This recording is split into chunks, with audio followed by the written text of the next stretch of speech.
Number आया है अभी, तुम जा सकती हो।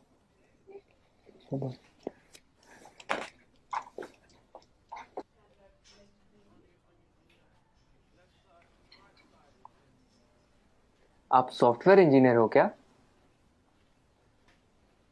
आप लोगों ने देश में कितनी तरक्की लाई है, सब कुछ कितना एडवांस हो गया है। थैंक्स। आप लोगों को देख के तो मैं एकदम हैरान हो जाता हूँ। आप कंप्यूटर में अंदर कुछ कोड करते हो और बाहर दुनिया बदल जाती है। इतना आसान नहीं है दोस्त, ये कुछ कोड का काम नहीं है, काफी मेहनत जाती है इसके पीछे। कॉम्प्लिकेटेड है, काफी कॉम्प्लिकेटेड। वाकई, इसीलिए तो आपको इतनी तनख्वाह मिलती होगी ना। Why does everyone just sees the money in it? इसके पीछे की मेहनत कोई नहीं देखता। हम हिंदुस्तानियों की सोच ही छोटी है। Just because मैं पूरा दिन एसी ऑफिस में होता हूँ और ऑब्वियसली मुझे पसीना तो आता ही नहीं होगा, राइट? आप लोगों को ताकत यूज करनी होती है, हमें दिमाग लगाना होता है। ये बाल सफेद ऐसे ही नहीं होते। Let me give you an example. वो ECG मशीन देखो, सब कुछ कंप्यूटराइज्ड है। आपके बॉडी में क्या क्या चल रहा है सब कंप्यूटर से निकाल सकते हैं। प्लेन की, ट्रेन की, लाखों रिजर्वेशन ऑनलाइन होती है। बैंक के ट्रांजैक्शन सब एक सिंगल डेटाबेस में। Data integrity, locking, data security. कुछ आइडिया ये सब डिजाइन करना कितना कॉम्प्लिकेटेड है? और आप कह रहे कि कोडिंग करना आसान है। आप ये सब कोड करना जानते हो? पहले करता था, अब मैं प्रोजेक्ट मैनेजर हूँ, मेरी टीम सब करती है। ओह, तो अब काम आसान हो गया होगा।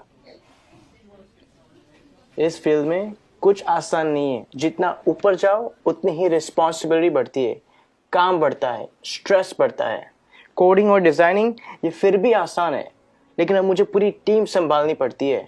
10 लोगों को हर रोज जवाब देना होता है, क्वालिटी मेंटेन करनी होती है। 2 घंटे ईमेल ना चेक करूं तो लोग पैनिक करने लगते हैं। एक साइड से रिजल्ट का प्रेशर होता है और दूसरी साइड को कस्टमर को रिप्लाई करना होता है। रिक्वायरमेंट्स बदलती रहती है और यूजर्स को कुछ और चाहिए होता है, और आपका बॉस कभी सेटिस्फाइड नहीं रहता। दोस्त, शायद तुम्हें पता नहीं है टेंशन और प्रेशर साथ में हैंडल करना कैसे होता है। मुझे पता है सर, टेंशन और प्रेशर दोनों साथ में हैंडल किया है। 6 साल पहले की बात है। हम लगभग 30 लोग रात के 3 बजे पॉइंट 4875 को कैप्चर करने के लिए बढ़ रहे थे। दुश्मन ऊपर से फायरिंग कर रहा था। अगली गोली किसके नाम पे लिखी थी पता नहीं था। उजाले से पहले हमें वहां पहुंचना था। वक्त काफी कम था हमारे पास। होश तो तब आया जब अगले दिन हम चोटी पर तिरंगा लहरा रहे थे, और तब हम बचे 30 नहीं, 4 लोग थे। आप Subedar Sushant from 13 Jammu and Kashmir Rifles on duty at peak 4875 in Kargil. मुझे बताया गया है कि मेरी टर्म पूरी हो गई है और अब मुझे सॉफ्ट असाइनमेंट का ऑप्शन दिया जाएगा। पर आप ही बताइए सर, काम आसान करने के लिए कोई अपनी ड्यूटी छोड़ सकता है क्या? उस दिन हमारा एक जवान दोस्त बर्फ में जख्मी पड़ा था। उस पर दुश्मन की गोलियां चल रही थी। हम सब बंकर के पीछे छुपे हुए थे। उसे बचाना मेरा कर्तव्य था और मैं उसे बचाने जाने वाला था, मगर मेरे कप्तान ने मना किया और कहा कि तुम नहीं जाओगे। मैंने इस यूनिफॉर्म में सबसे पहली कसम ये ली थी कि देश की सुरक्षा के बाद मेरे आदमियों की सुरक्षा सर्वोपरि है। ये कह के वो खुद चले गए।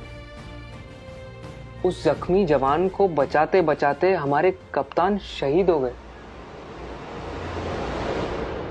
उस दिन से जब भी मैं बॉर्डर पर होता हूं, उन गोलियों की आवाज और कप्तान का आखिरी चेहरा मेरे सामने आता है। वो गोलियां शायद मेरे लिए थी।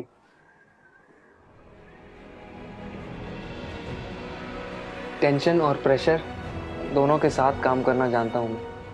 Sir, can you please go on? Yeah, sure. It was nice meeting you. Thank you for your service. जय हिंद। जय हिंद।